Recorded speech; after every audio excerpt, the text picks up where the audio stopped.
A deputy is dead, 3 others injured after a shooting in Indian River County. Welcome back, everyone. I'm Liz Quidantes. I'm Jim Grimes. What started out as really a routine eviction ended up turning deadly. It was an ambush for law enforcement earlier today. It all unfolded at a home over in the Bermuda Club. That's a residential community just north of Vero Beach. We now know the name of the deputy who gave her life in the line of duty, 47-year-old Terri Mashkow. A motorcade has been escorting her body now, it's in the procession right now, to the medical examiner's office.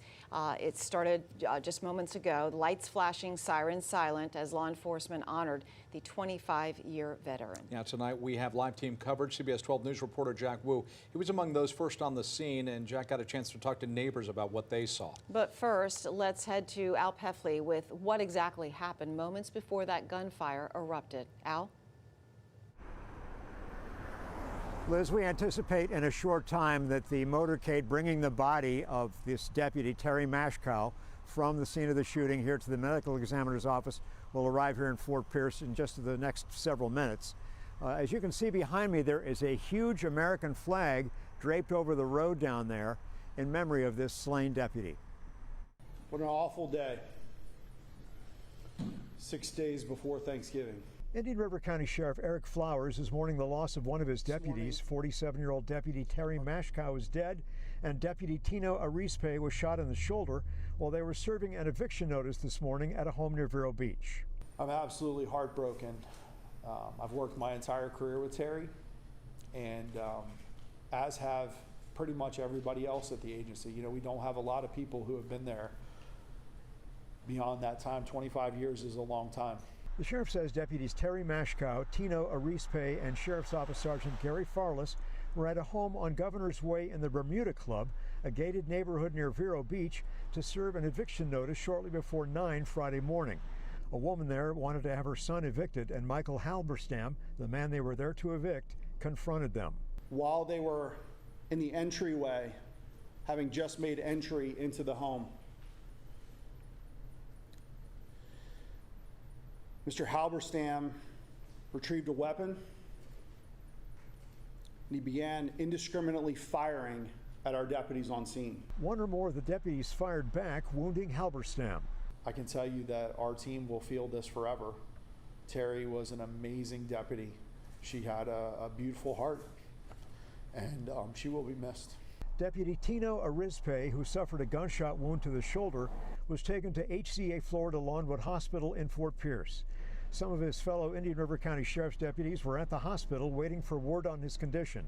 They declined comment. Sheriff's Office vehicles were parked near the hospital emergency room.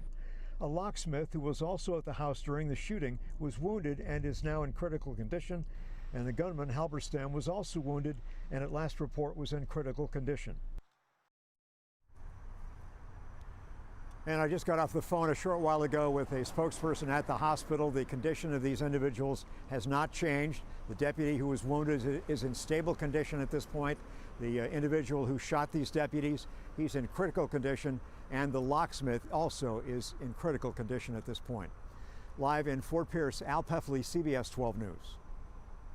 Time now to head out to CBS 12's Jack Wu, who was at the Bermuda Club in Vero Beach as authorities were sweeping the neighborhood. He's hearing from residents in the area, including one who was visiting at the time of the shooting. Jack? One dead sheriff's deputy is rattling an Indian River County community. Deputy Terri Mashkow was killed while trying to evict Michael Halberstam. 2 others were shot, including another deputy and a locksmith. I spoke with one woman who was visiting her mom at the time of the incident. That's where my parents live. This is where I come on vacation and stay. What is going on? It is unbelievable in a sleepy, nice little town such as Vero Beach. The Florida Department of Law Enforcement and other state agencies were seen during the aftermath. Traffic slowed to a halt in some instances as law enforcement swept the crime scene. Another woman who brought flowers after hearing of the news tells me she's shocked that something like this could happen in her neighborhood. This is not happening here at all. And I think a lot of people are going by, they don't know what's going on because this is not happening. You don't get evicted in these multi-million-dollar homes. You could sell it. There's no reason to kill somebody over being upset. People inside the community tell us they were advised by law enforcement to stay in their homes throughout the day unless it was necessary to leave. Monitoring some of the online media across the area. As you can imagine, social media really blowing up earlier today. This is from Attorney General James Uthmeyer. He says, we're praying for the brave officers who put their lives on the line to protect Florida and our families. Also today, Blaise Ngoglia, the CFO for these. Also today, Blaise Ngoglia, the CFO for the state, he wrote, our office has been monitoring this, but we are praying for the deputies involved in the shooting in Indian River County. Senator Rick Scott, please join Ann and me in keeping the entire Indian River County office in your prayers. And Representative Brian Mast also saying, my prayers are with the family and the sheriff's office today in Indian River County.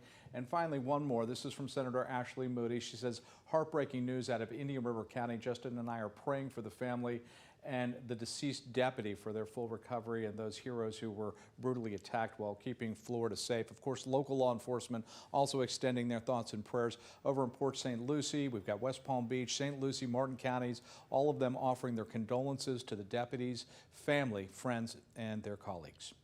Just months ago, Indian River County deputies were involved in a shooting after a traffic stop took a dangerous turn. Deputies pulled over 48-year-old Raymond Bendetti in June after his mother reported her car stolen. He reached for his waistband and charged at deputies, causing them to fire off several shots. Sheriff Flowers described it as a suicide by cop. Well, this is only the second time in Indian River County that a deputy has been killed in the line of duty. The first one was back in 1986. That's when Deputy Richard Rakzukowski, he was shot and killed while responding to reports of suspicious person over in Vero Beach. The suspect was captured and then later arrested.